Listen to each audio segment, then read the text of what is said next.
Hello and welcome once again, wherever you may be on the surface of this planet. The planet, I didn't do it. And even if I did, I still didn't do it. We live in truly strange days. Yesterday I saw an African woman explain to a room of white British people that we are now a multiracial nation. Oh really? It seems to me that migrants are the worst people in the world, and certainly should be kept away from the apparatus of the state. Not only have they abandoned their own people and their own nations, but coming into a country that they have absolutely nothing to do with whatsoever, inevitably they end up trying to destroy it.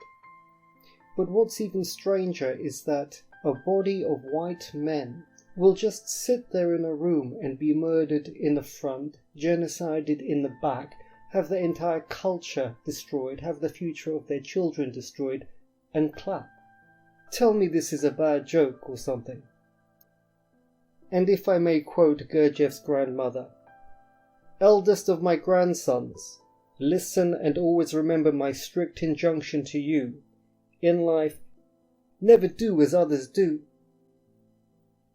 Whatever the others do, never do it and never fucking do it." There is nothing left in these people but shame. Almost everybody that is today visible in the society is a piece of shit, and that includes every single person that you see on the internet. Why? Because knowledge is like a river, and perhaps it was before the printing press, or perhaps it was the moment of the Black Death in Europe. All the knowledge in society was cohered and guided by a lineage that was not of this earth. Today the relic of that is Catholicism, and yes, I know it is not in as good a state as it had been. Look, these people are dying. They are going to die without a soul. Isn't that obvious? It doesn't matter how much money they've got. It doesn't matter how black they are or how many degrees they have. I look carefully into the faces of people I know these days, and I can see that when they speak, it is only the outer wheels that are turning, that their words are not coming from the inside. The flame is not there. I can see that. I can feel it in them. Actually, I was just doing some alchemical movements in the garden, and there was a flower pot there, and it was disturbing me, and I had to move about 1.5 meters away before it didn't disturb me anymore. I am sensing that flower pot somehow, clearly with one of the outer bodies. But people don't feel anything anymore.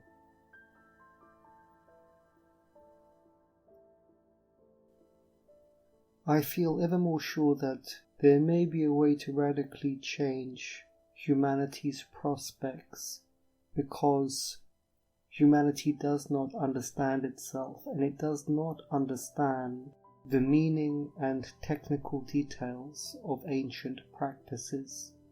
And if it did, things might change.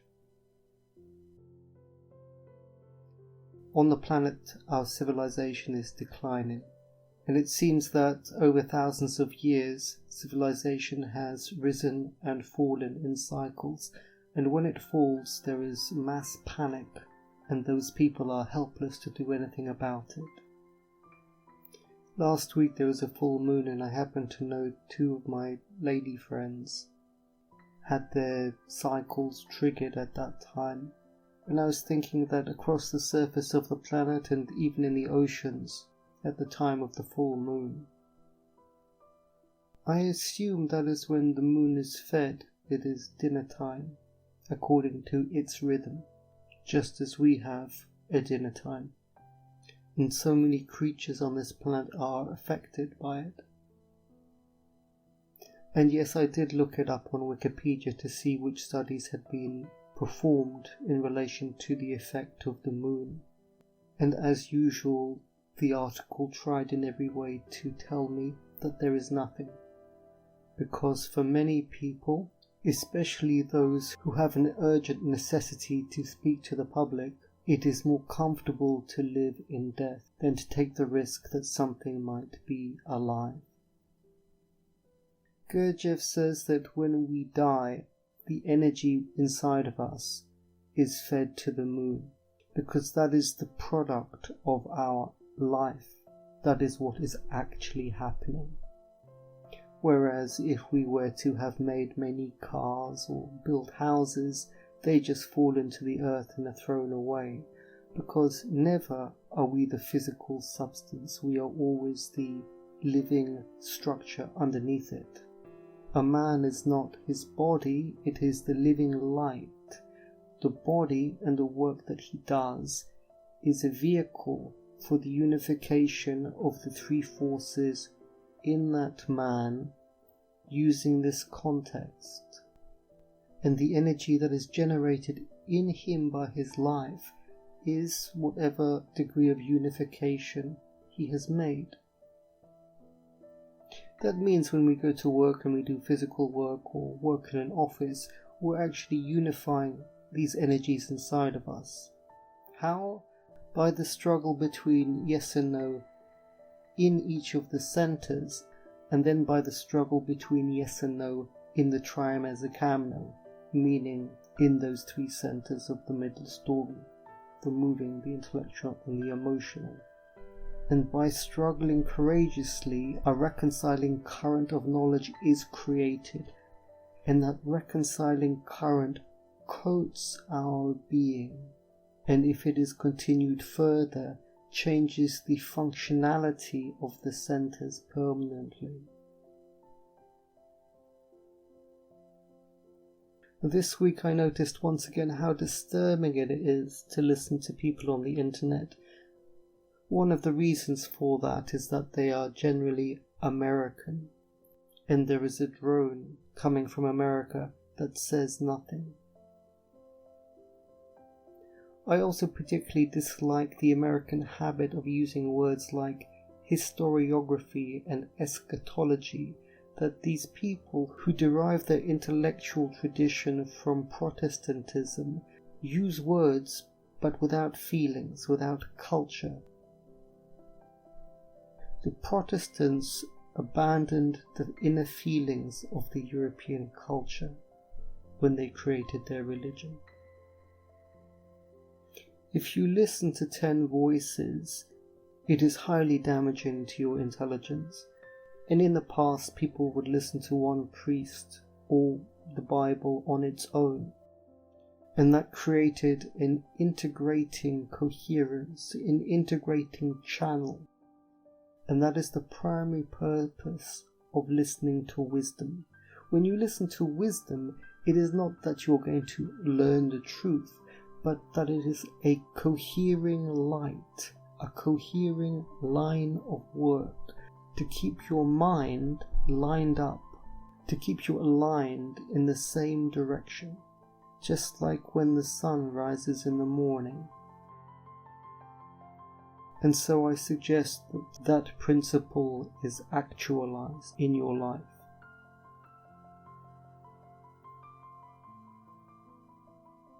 Mr. Gurdjieff: since the Institute has been in existence for a very short time, it is only recently that some pupils have emerged who measure up to the results I expected. But generally speaking, there are no limits for self-perfecting, and so each attainment is only a temporary state. People in their outer life are not tied to the Institute. They can play any social role, fulfill any job, have any occupation that occurs in life. Many people live their own independent life and work at the same time. The difference lies only in that if before someone was a good shoemaker, by becoming a pupil of the Institute and continuing to learn, he will become a different shoemaker. If someone was a priest, he will become a different priest. From the West I wish to take the knowledge that the East could not give me. From the East I took theory, from the West practice. That which is in the East did not exist in the West, and vice versa. That is why each alone has no value. Together they complete each other.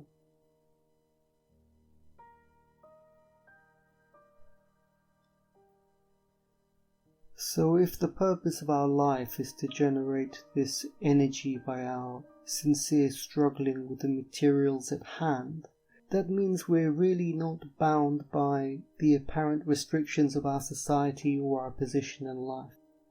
We always have work and we can always do it beautifully. We can always be diligent and ardent, even when we are scraping the mud from our boots. But perhaps you laugh. That's how society is now.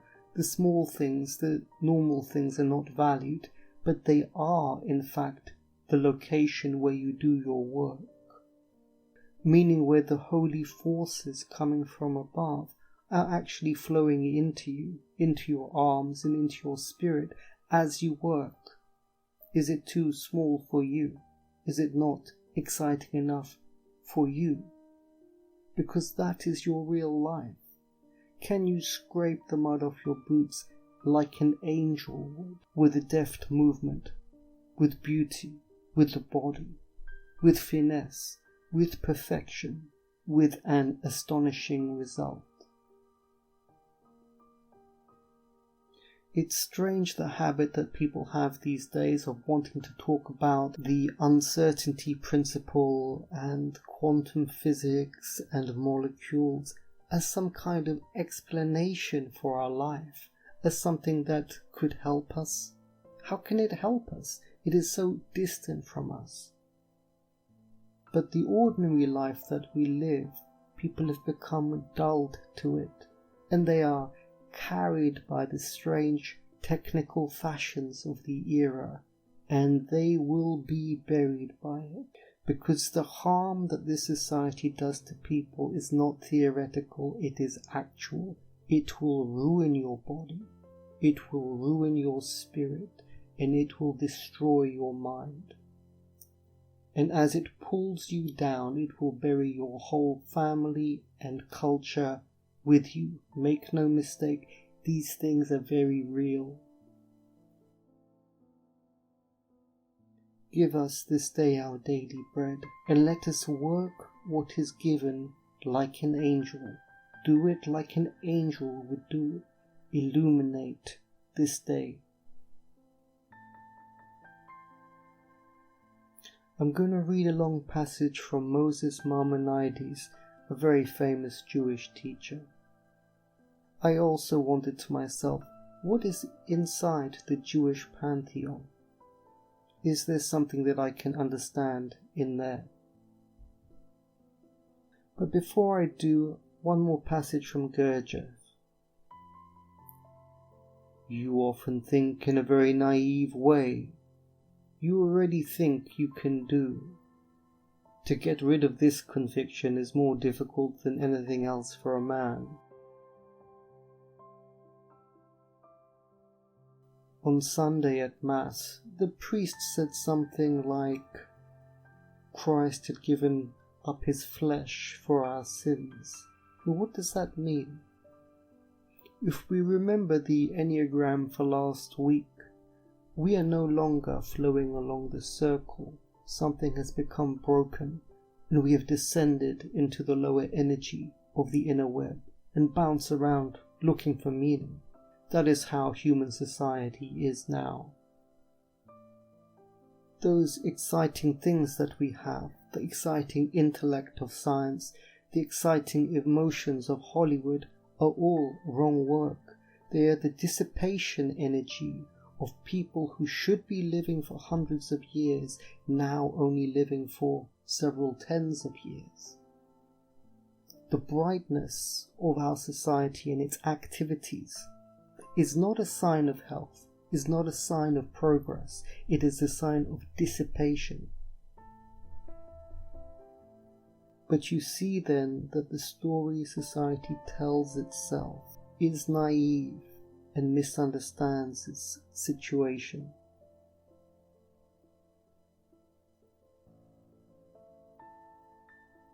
Here Maimonides discusses the fall from grace in the Garden of Eden, to a man who suggests to him that this new intellect that was gained from the tree of knowledge may be of value.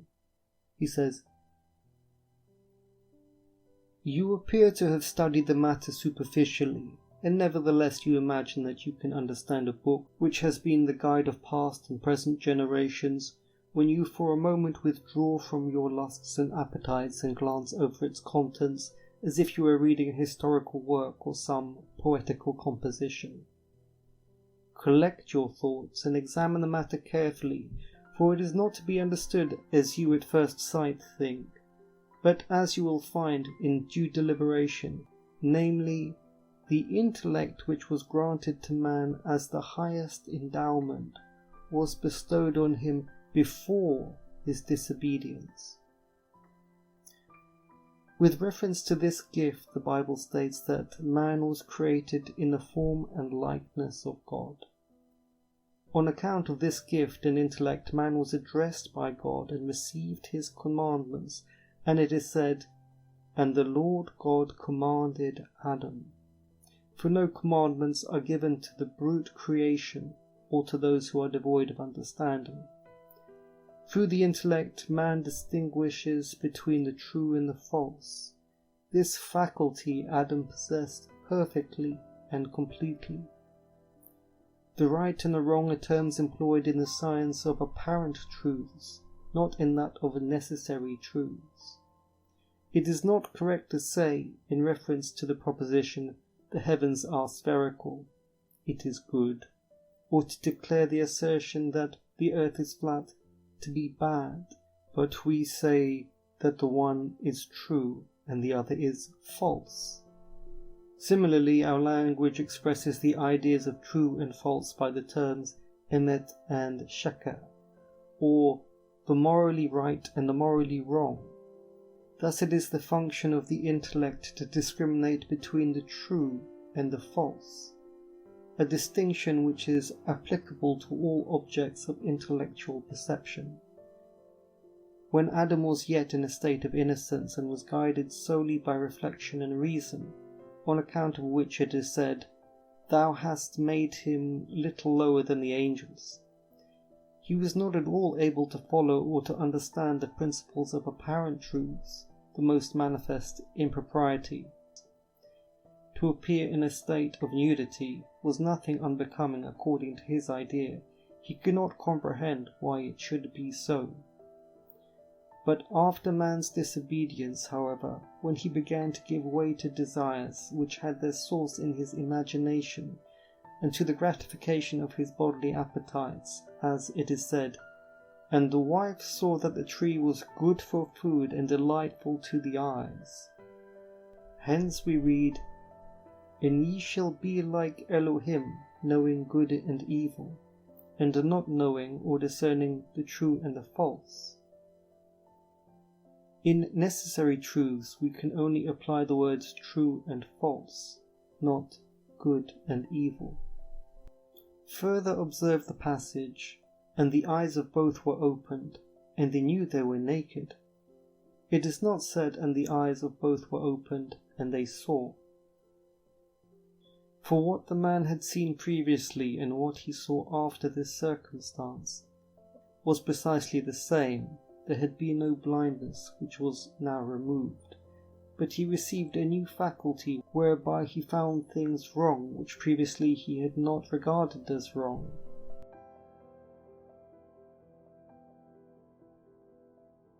Okay, fascinating, because you see that Gurdjieff's teaching is very much reflected here. Because in the lower state after disobedience, a new kind of functioning was occurring, which parasited a certain emotionality, an emotional wrong work which created fantasies and what are called desires in religious texts, meaning that there is a leakage of emotional energy, which creates an exciting activity, but an activity that has no real function. It is leaking. If we go back to the beginning, it says that this error occurred from the woman, meaning that it was a break in the seasons. It was a break in the horizontal rhythm that caused it. On Friday there is the exchange from the female to the male, from the horizontal to the vertical. There was not enough love here, or not enough work, or not enough adhering to the rhythm of the seasons. It's very interesting for me to read this, as I was never educated biblically, and so when people talk about the passions or sin, I really don't know what they're talking about.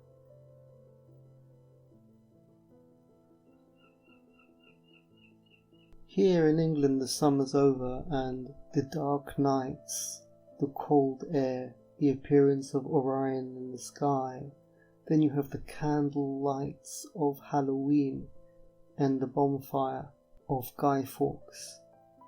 It is a time of the year when the seasons are very much evident. There is the descent towards winter. Restoring the seasons of the year, and also the seasons of the week, and also the seasons of the day, and also the seasons of the rhythm between the man and the woman, or between the parents and the children. To value those rhythms and institute those rhythms in your life will take you at least some of the way back.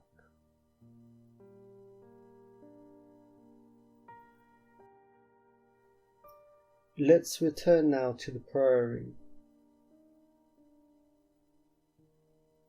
Every evening after supper we all went to the study house. Mr. Gurdjieff walked up and down the middle of the hall and quite unexpectedly said in a very loud and angry voice, "Now I see where my millions go, to people who do not use the precious vegetables from the kitchen garden and let them go bad. The ones who did it have to go onto the stage and stay there with their arms outstretched for half an hour." Those ones were his wife and Madame Ouspensky. They had not used the vegetables that the two English ladies who looked after the kitchen garden brought to be cooked, because we Russians never eat these vegetables and only give them to cows. And one of these English ladies had gone to Mr. Gurdjieff and told him that it was really terrible that the vegetables should be left to spoil.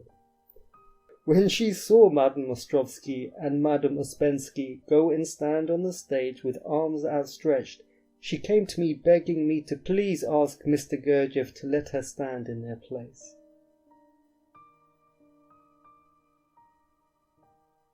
Enough for today. Take care.